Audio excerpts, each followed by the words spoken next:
Our early retirement slow travel adventures have brought us to northern Argentina. We're on a 7-day road trip to explore the provinces of Salta and JuJuy.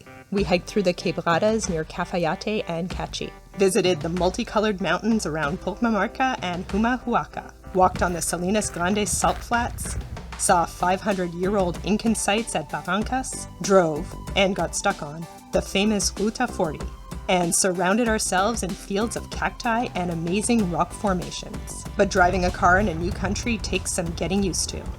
Here's what it was like to take a road trip in northern Argentina. Hi, I'm Chris. And I'm Emily, and we've taken early retirement so that we can slow travel around the world, spend more time with our families, and work on projects that matter to us. Some of you might have started watching our channel for our adventures in our Honda Pilot microcamper, others for our slow travel. And some of you might have started watching just to see what kind of weird, ridiculous adventures a middle-aged couple gets up to. Well, we hope today's video gives something for everyone. Our 7-day road trip through northern Argentina starts in the city of Salta. We drive south to Cafayate, north to Cachi, over to Purmamarca, up to Humahuaca and back to Purmamarca, across the Salinas Grandes salt flats to Susques, south to San Antonio de los Cobres, and back to Salta. Driving a rental car means we don't have our usual supplies and emergency kits that we're used to having when we're taking a road trip in our Honda Pilot. So our first stop was picking up water and other supplies to have as we drive through remote parts of Argentina. The town of El Carril for the win. They have El Pingüinos, which has lots of camping supplies where we were able to pick up a spoon and a knife. We were also able to get some fruits and vegetables from the fruteria and also pick up some bread, peanut butter, and treats. And after that, we quickly found ourselves among some stunning sights. This area is located just north of the town of Cafayate and is famous for its red rock formations. There is also the famous Devil's Throat. This is not to be confused with the Devil's Throat at Iguazu Falls.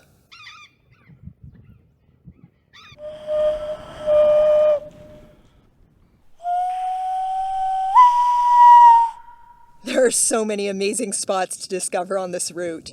There are the marked ones that you can see on Google Maps and that are on the blogs, and they are amazing, but they're also really busy. But if you start looking for some of the unmarked roads and you just turn up them, you can get to these great spots and you're going to be the only people there. You sure we can't camp here tonight? I don't think we can fit in this car. Need a Honda Pilot. It's too bad we don't have our Honda Pilot here with us. We did find a cool hostel in Cafayate for $20 a night. After spending the day hiking in 32-degree temperatures, I am so grateful for this pool at the hostel. Here we are on day 2 of our road trip, and we're heading from Cafayate all the way up to Cachi on Ruta 40. And then stopping the car and going for these little walks. Chris just got up there and he said, "Oh wow." So I'm gonna go see what it's all about. I just snuck up this trail to see what was on the other side. I came up over and I went, "Oh wow."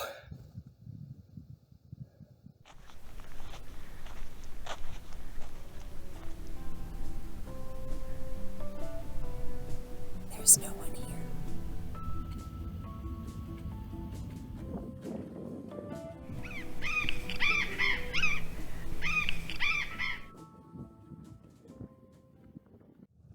Washboard.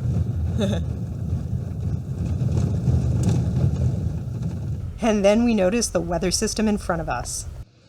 So which way do you think I should go? We just got to Salinas, and it's about another hour and 15 minutes or 40 kilometers to Cachi. We're going to try to get there. And lightning just flashed in front of us. Awesome.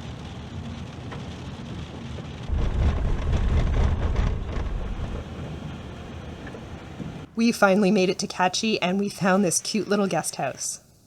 The next day, we were back to full sunshine for our drive from Cachi to Purmamarca through Salta. My mind is just exploding right now. I cannot get over the beauty everywhere. It is stunning. This drive took us from lower elevations all the way up to 2,324 meters. We arrived in Purmamarca just in time for an evening walk around the Mountain of 7 Colors. We splurged on a more luxury accommodation here with a comfortable sitting area and a lovely view of the mountains. Day 4 took us on some nail-biter roads. With all these dirt roads that Chris has been taking us on, I feel like I should have sprung for the Toyota Hilux. But then we saw El Hornocal, and it made it all worth it. The air is thin up here. I'm definitely taking some deep breaths. You can see the trail behind me. We're going to have to go down, and I thought we were going to be climbing up, but I guess we'll be climbing up on the way back. It's been about a year, well, less than a year, since we did Salcante Trail and we did Rainbow Mountain in Peru, and we are no longer acclimatized. At this altitude, it's all about walking slowly. If you're in this area, you have to come see this. This is an absolute must-see. It's kind of cool being here. Just a few small groups quietly enjoying the view.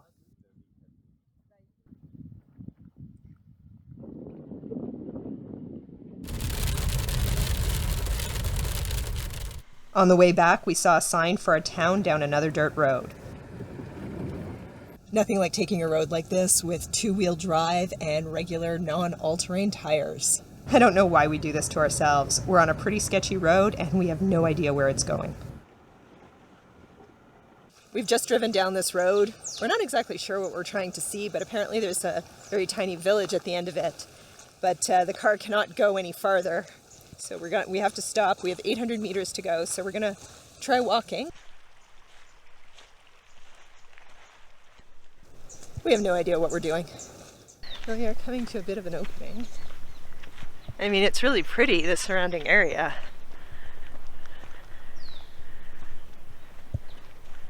But it doesn't seem like there's even anyone here. Welcome to Adventures with Chris and Emily, where you never know what you're gonna get. Yeah, the community center was supposed to be right here, which maybe this is, with the soccer field. Right. But I don't know. Should we head back? Yeah. Right.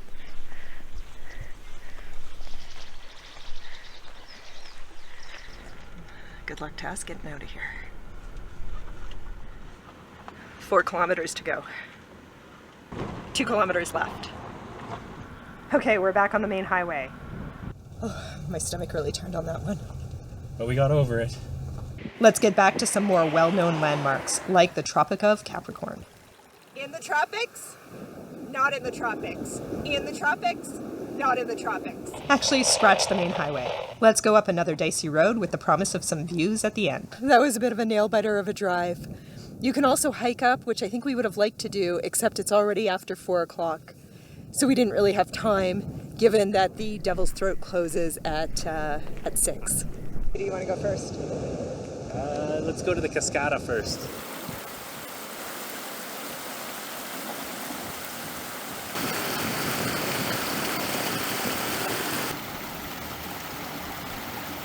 Where are these waterfalls? All we're doing is hopping over streams.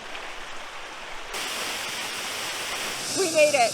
I don't know how many streams we had to jump over and how many times I thank my Gore-Tex runners for keeping my feet dry, but here we are. Now to the other side of the hike to see the Devil's Throat lookout. This doesn't look sketchy at all.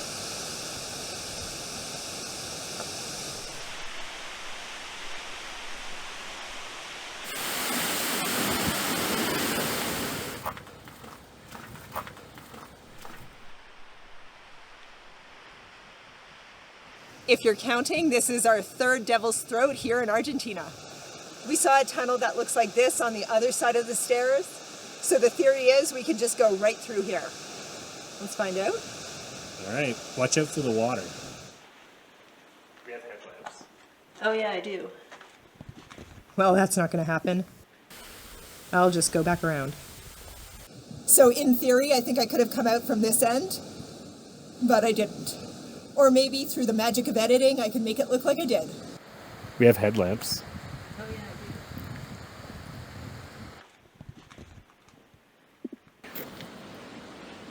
I do. Oh, that wasn't too bad. The next day took us to some completely different views. We're in Salinas Grandes. These salt flats cover an area of over 212 square kilometers. Right now you can only walk on the salt flats because it's been too rainy, but we think around May you're allowed to drive on them.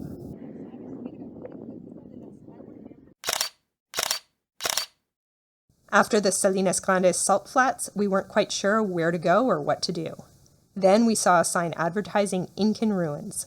Sometimes when we turn down a dirt road off a highway to check something out, it doesn't work out at all. But today, we think it did. And here we are in the town of Barrancas, where we think we're waiting for a guide who is going to show us some ancient archaeological sites. On this tour, we were able to see pictographs and rock art made by the Incans, remnants of their homes, and perhaps the most significant find of the area, the Piedra Mapa, or stone map of the area.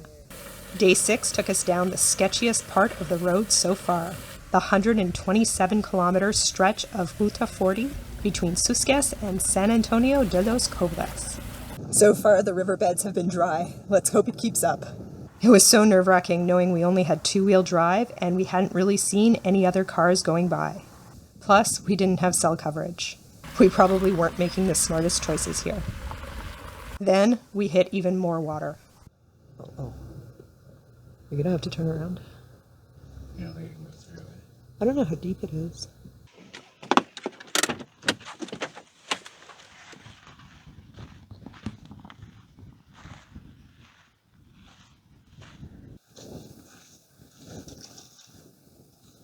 That looked pretty deep.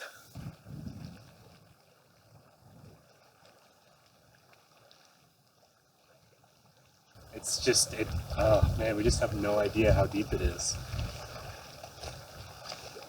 We don't even know what's going to happen if we get past this.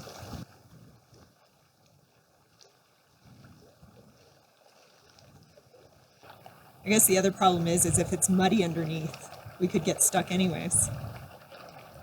It's very deep there. Check that side.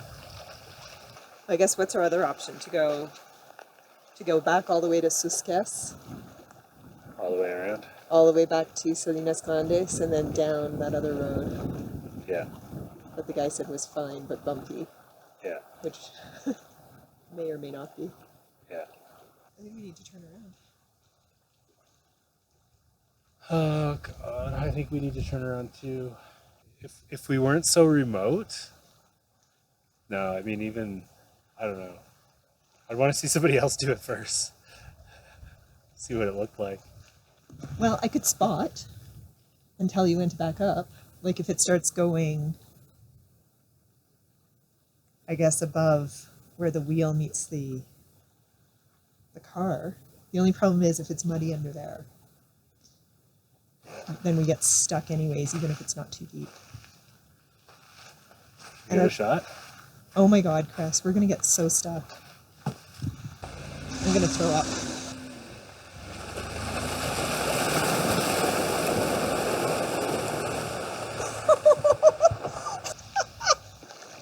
Okay, now just me. Nice. Okay, let's hope we do not have to go back through this thing because it could get deeper throughout the day. People are going to be laughing at us like, you guys are such wimps. I know. Yeah. Okay, let's get back. Let's hope we don't come into another one of these things. Well, we didn't come up to something that looked quite as bad as before, but the results were much worse. We were driving along the road when this happened. I was so nervous I couldn't even film. We spent a long time trying to dig ourselves out and figure out what to do next. And we hadn't even seen any other cars coming down the road. After what felt like hours, we finally saw a car coming towards us. The couple in the vehicle looked at our car and said they could get us out. After figuring out a few things, we made our first attempt.